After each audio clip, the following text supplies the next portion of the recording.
Boa tarde a todos os alunos do 8º ano do Colégio Estadual da Polícia Militar, Unidade José Carrilho. Aqui quem fala é o professor Rafael Alves, da disciplina de produção textual. Como é do conhecimento de todos, nós estamos nesse período de isolamento, de reclusão domiciliar, postando os conteúdos na nossa plataforma do GR8, alimentando esse segundo bimestre que começou já há 2 semanas e que, portanto, precisará de ter a parceria, o comprometimento, a proatividade de todos vocês para o bom funcionamento desse período letivo, né? Como vocês puderam perceber, no primeiro bimestre nós discutimos o gênero crônica, inclusive foi solicitado na avaliação bimestral, e no segundo bimestre, conforme determina a nossa matriz curricular, o gênero textual é memórias literárias. A saber, pela própria nomenclatura dessa tipologia textual, já fica-se muito claro qual é o pretexto, a que se propõe, quais são as definições que trazem, não é, à tona esse conceito de memórias literárias. Para tanto, é de fundamental importância que nós revisitemos o passado, né? Discutir sobre memórias é falar sobre acontecimentos que tiveram um impacto, que tiveram uma lembrança significativa e que podem sim ser revividos a partir de uma produção escrita, não é? De uma reescritura dessas memórias, dessas lembranças. Portanto, uma informação que é muito significativa para vocês que começarão a estudar nesse segundo bimestre memórias literárias é o fato de ser ele um gênero escrito em primeira pessoa. Portanto, eu vou utilizar os pronomes pessoais do caso reto, pronomes pessoais do caso oblíquo, né? Eu vou me cercar de todas as vozes enunciativas que compõem o discurso para que a minha fala possa sim ser textualizada, né? Quando eu falo de textualidade, de oralidade, é essa convergência na produção escrita. Portanto, o material que será utilizado durante as nossas aulas de memórias literárias é a coletânea da Olimpíada de Língua Portuguesa, se bem me lembro.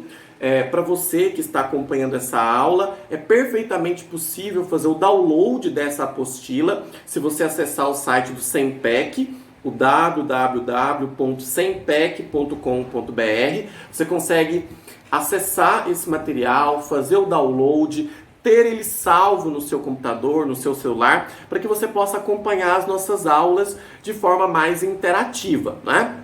E por que esse material vai ser importante, professor Rafael? Pelo seguinte aspecto: uma vez você tendo acesso a essa coletânea, você vai poder acessar os textos, as nossas atividades, não é? Se cercar de maiores informações sobre o gênero, não é? Porque nessa primeira aula nós iremos discutir de forma muito preliminar, de forma muito introdutória.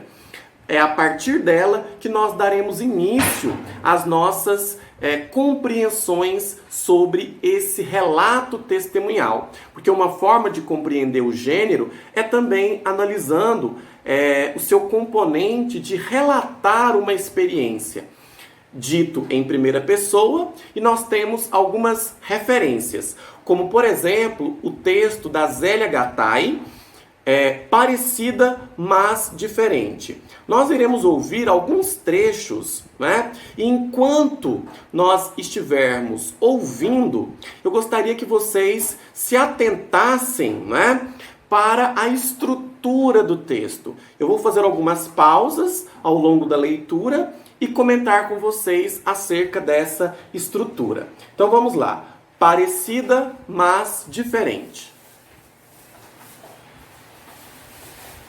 Parecida, mas diferente. Zélia Gattai. O pai de Zélia Gattai costumava contar a história de como sua família havia vindo da Itália para o Brasil. Então perceba como que os elementos sonoros, eles são importantes para essa memória literária, não é? Então, falar sobre o espaço, falar sobre o ambiente, situar o leitor para que ele possa se ambientar na narrativa é um dos componentes estratégicos. Como vocês puderam perceber, o texto começa com a autora fazendo menção ao contexto geográfico em que ela pertence. Portanto, é o espaço do continente europeu. E, portanto, é a partir desse contraste que nós temos uma experiência de entranhamento com o texto. Uma vez, quando ele narrava a viagem dos Gatai, que era o nome da família de seu pai, Zélia, então menina, observou que Eugênio, seu avô materno, escutava atentamente. Então, pediu a ele que também contasse a história da família da sua mãe, os Dacol. Então, note que o aspecto da contação de histórias, cercar-se de outras pessoas para repassar essa oralidade, se faz presente no texto. E um outro dado significativo que vocês já tiveram acesso é acerca do narrador protagonista, porque nós percebemos que é a própria autora, é a própria Zélia Gattai que está se inserindo nos fatos narrados, porque ela, enquanto menina, ouviu essa história, reteve esse aprendizado. Então olha que curioso, né? Olha que bacana isso. Quando o texto, ele exerce a função de aproximar fatos vividos ao longo de uma experiência e a partir de uma contação oral desses fatos, há uma tentativa de materializar esse texto. Vovô veio da Itália com toda a família, contratado como colono para colher café numa fazenda em Cândido Mota, em São Paulo. Nona Pina passou a viagem toda rezando, pedindo a Deus que permitisse chegarem com vida em terra. Tinha verdadeiro pavor de que um dos seus pudesse morrer em alto mar e fosse atirado aos peixes. Carolina ressentiu-se muito da viagem. Estranhou a alimentação pesada do navio, adoeceu, mas desembarcaram todos vivos no Porto de Santos. Um outro elemento que vocês conseguem perceber nesse fragmento é a riqueza de detalhes. Ou seja, diferentemente da crônica, que é um gênero pragmático, objetivo, sucinto, vocês percebem que o gênero Memórias Literárias, ele é muito mais prolixo, né? Ele é muito mais extenso, justamente porque ele se presta a se cercar de várias características para enriquecer o conteúdo, para que o leitor ele possa acessar essas informações com vários subsídios, com várias tentativas de destacar esses pormenores, né? É o detalhe do trem, é o detalhe das árvores, né? É a tentativa de situar o leitor no contexto urbano, da grande metrópole, né? O barulho das locomotivas. Então perceba como essa sonoridade ela tem um papel importante aqui também. A família fora contratada por intermédio de compatriotas do Cadore, chegados antes ao Brasil. Diziam viver satisfeitos aqui e entusiasmavam-os de lá através de cartas tentadoras. Venham, o Brasil é a terra do futuro, a terra da cucanha.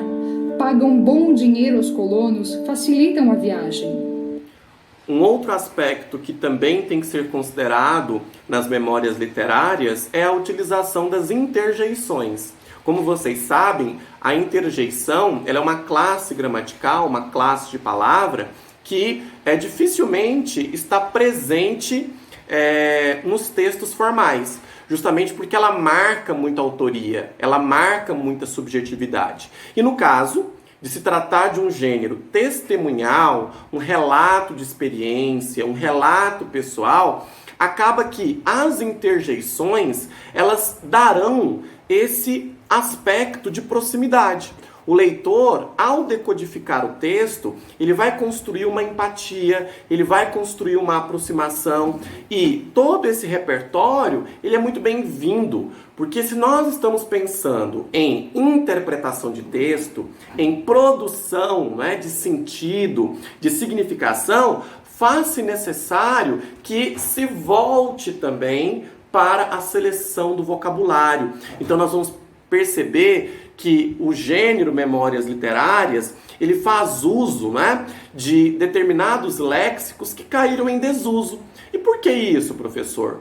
Ora, pelo simples aspecto de que a partir do momento que você resgata esses elementos históricos, junto a eles virá também todo um arcabouço linguístico que já não é mais utilizado, né? Geralmente vai ser o falar dos nossos antepassados, porque todos nós carregamos uma ancestralidade que ela é muito oportuna, ela é muito bem-vinda, ela é convidativa para que o aluno se aproxime do texto.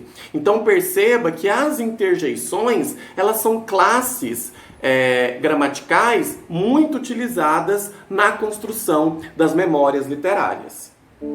Com os da Col, no mesmo navio, viajaram outras famílias da região, todos na mesma esperança de vida melhor nesse país promissor.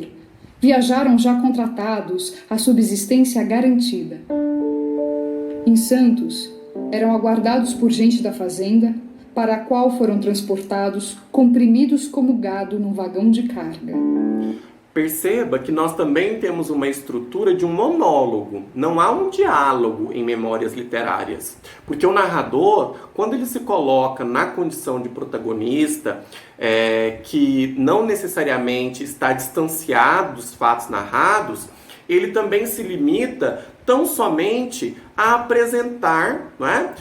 Os fatos de acordo com as suas experiências empíricas, com o seu intimismo, com a sua subjetividade. Então não há qualquer tentativa, né, de construir um discurso imparcial. Essas categorias enunciativas, elas nos ajudam a aprimorar o nosso conhecimento sobre memórias literárias. O que eu gostaria que ficasse claro nessa aula é que nós estamos apenas introduzindo, né, apenas trazendo algumas percepções acerca desse gênero e que nós iremos dar continuidade nos próximos vídeos, nas próximas aulas. O que eu gostaria que vocês fizessem a partir dessas primeiras pinceladas é produzir uma pesquisa. Como todos vocês têm o caderno de produção textual, eu gostaria que vocês produzissem uma pesquisa sobre o gênero memórias literárias. E você pode fazer um uso dessa ferramenta, né, o almanaque do SEMPEC, da Olimpíada de Língua Portuguesa, para reforçar esses temas e esses conceitos e colocá-las no seu caderno, porque elas serão muito úteis no momento em que você for produzir propriamente o seu texto. Esse material vai ser postado no GR8 para que vocês possam acompanhar. Lá também abrirá-se um fórum para que vocês possam interagir com dúvidas e dificuldades que possam surgir inevitavelmente. Coloco-me à disposição de vocês para que esses esclarecimentos eles possam acontecer verdadeiramente e, no mais, agradecê-los, não é, pelo empenho, pela proatividade na realização dos exercícios e continuem se protegendo, estudando em casa e emitindo os feedbacks nos nossos fóruns para que se saiba o nível de aprendizado, a dificuldade que vocês estão enfrentando. Fica o meu abraço e espero que logo estejamos juntos, né, nas nossas aulas de produção textual para que esse conhecimento possa ser repassado de forma ainda mais personalizada. Até mais!